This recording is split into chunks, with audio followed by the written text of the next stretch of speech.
Okay, so our topic for today is about GMO.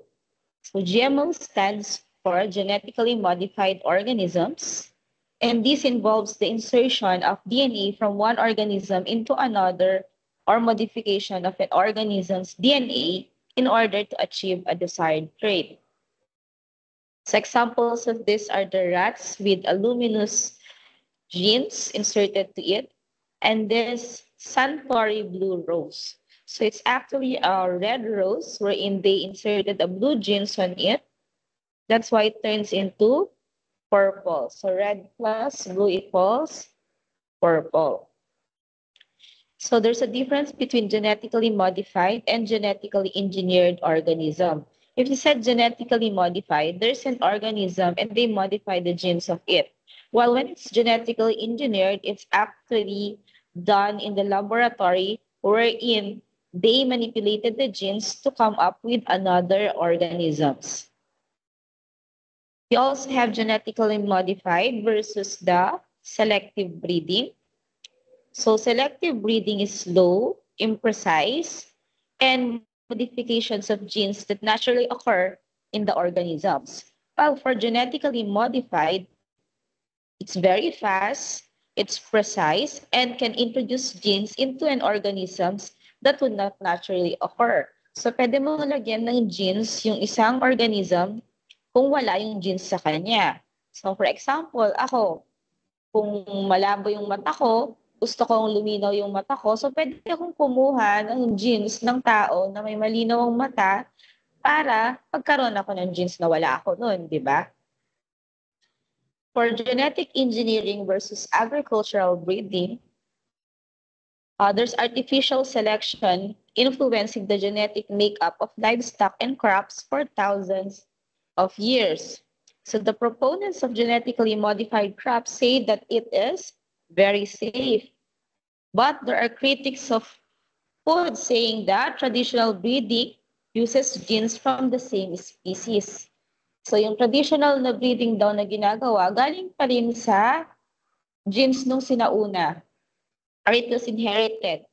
While selective breeding deals with the whole organism, hindi lang yung genes. So selective breeding para kang nagbe-breed ng mga dogs, di ba? Nakaroon kayo na interbreeding. In traditional breeding naman, genes come together on their own. So traditional, the natural production of reproduction of a male and a female organism producing an offspring. We have this example of agricultural breeding, the corn, the male and the female corn. Its traditional breeding changes the organisms through selection, while for genetic engineering, it's more like the process of mutation. So, ang traditional breeding kasi, the male and the female corn come together, pero pag genetically modified na, nagsaselect na lang sila ng good genes na ini-insert din sa magiging panibagong organism.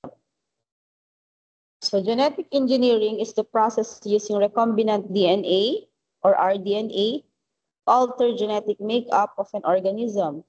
Traditionally, humans have manipulated genomes indirectly by controlling breeding and selecting offsprings with desired traits. So namimili sila ng pinakamamagandang offsprings o yung mga pinaka-good yung genes na mga anak.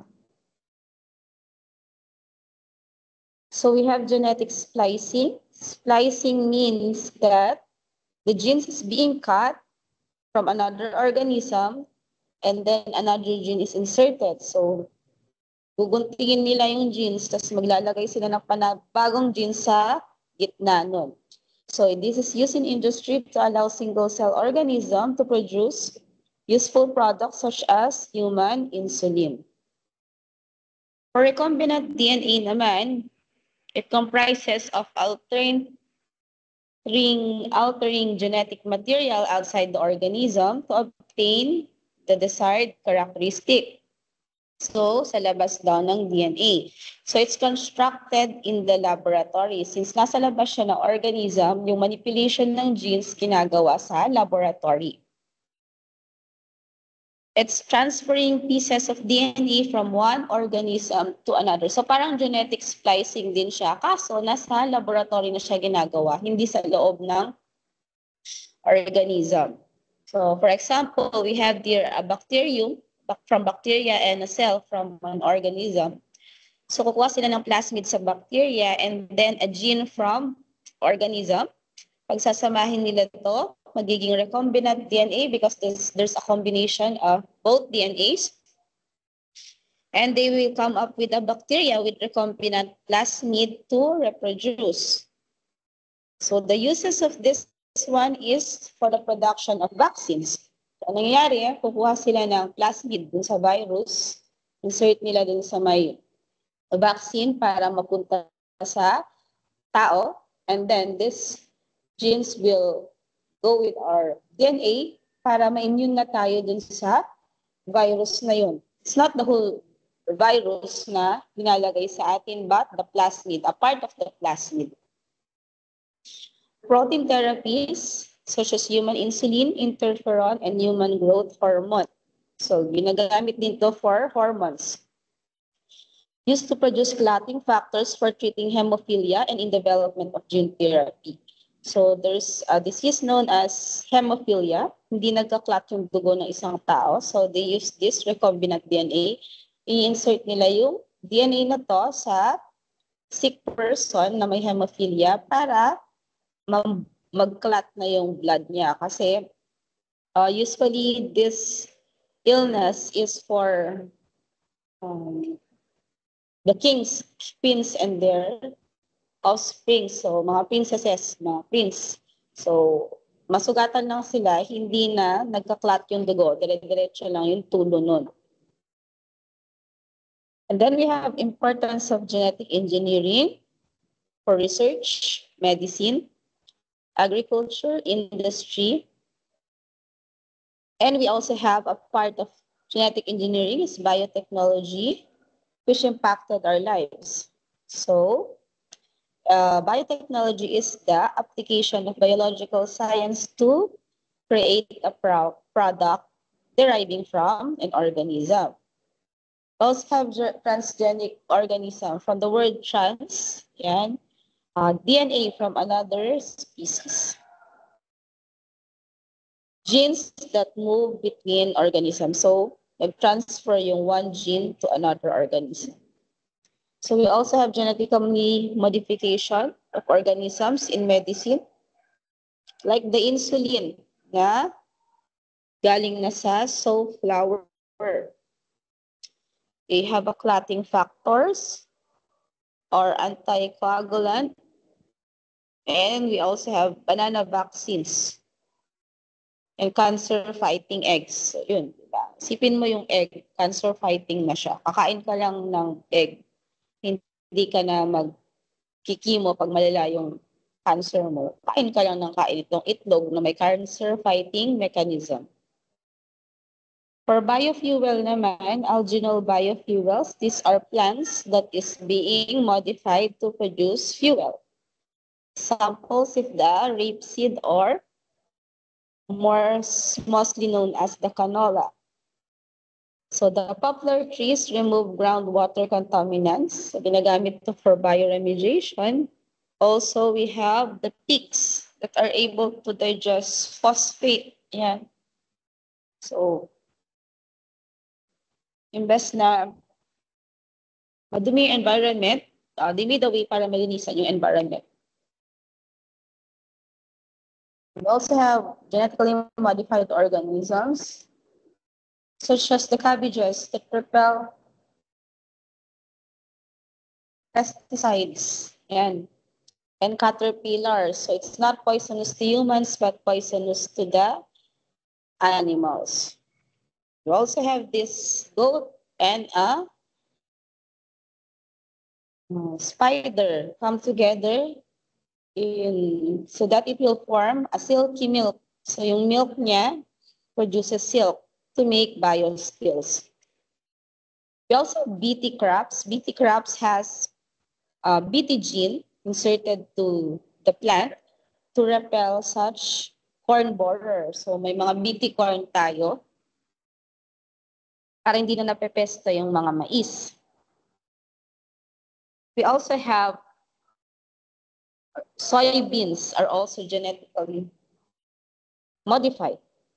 Some strawberries, the ice minus strawberries, so that it will not decay even it's snowing. So hindi siya mabubulok agad kahit nag-yellow. Yan. There's also the golden rice. It's more nutritious and it's syempre costly din to golden rice. And we also have the Starlink corn. Ginagamit ito ng mga Taco Bell companies to produce their taco shells. And this Starlink corn is repelling these corn borers. We also have salmon modified. Mas malaki siya sa normal na salmon. Twice ang laki niya. Yan. And this genetically modified baby, they modified the baby to be bigger, healthier, pero hindi naman pareho yung lifespan ng normal baby sa genetically modified baby.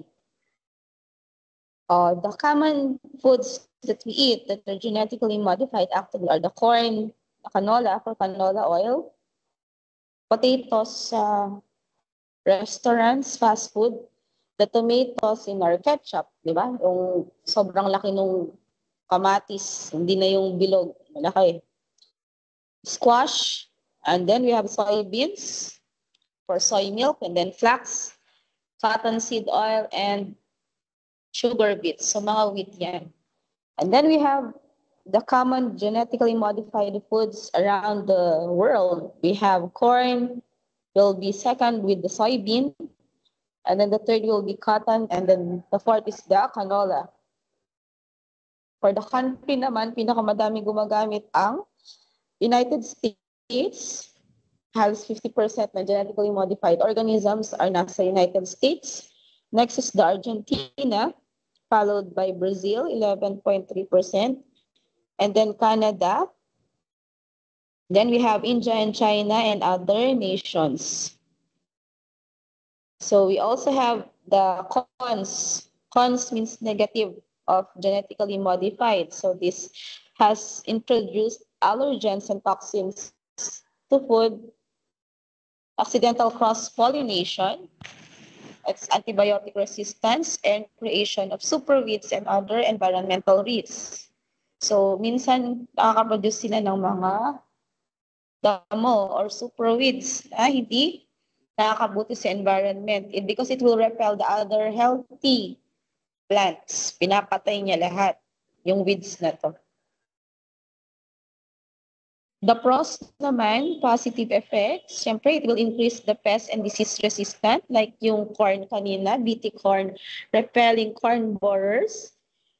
The grow of food in harsh climate, so like yung ice, yung yan, ice strawberries. Increase food supply, there will be more food and more nutritional values. It also used in making drugs or medicines. There was once a controversy in Hawaii kasi nga, ayan, ginawa nilang genetically modified ang taro. Yan, taro is ube. Sacred in Hawaiian. So it threatens the taro market kasi mas madami yung genetically modified. Nababahala yung naturally occurring na taro. Yan. Kasi ang production nito ay 6 million buong taon, valuing to $3.3 million. It threatens also the biodiversity of taro kasi nga, syempre hindi natutubo yung naturally occurring kung mas madami yung genetically modified. It can cause unexpected problems to the ratio of taro cultivation.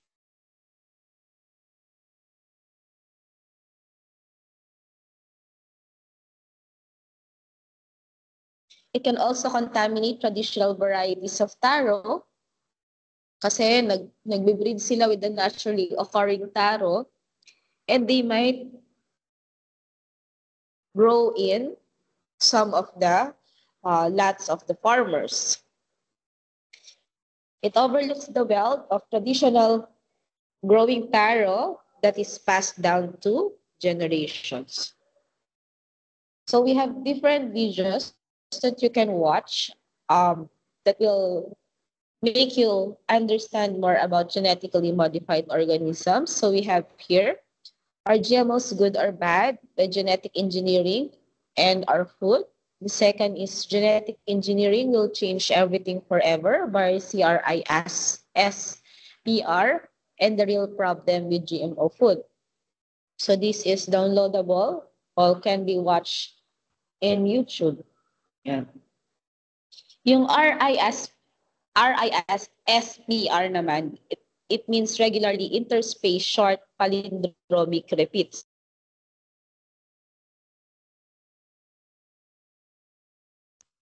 So ito kasi yung family ng DNA na tatagpuan sa prokaryotic. So prokaryotic are organisms without nucleus, such as bacteria and archaea. These sequences are derived from DNA fragments or bacteriophages that have previously infected the prokaryote. So with the CRISPR, so linalagyan nila ng DNA yung bacteria para hindi na siya ganun ka toxic or dangerous. So they will find a DNA inside the cell and then they will edit the DNA. It will change the nature of this prokaryotic and bacteria that will be changing the world as well. So it will be cheap and easy.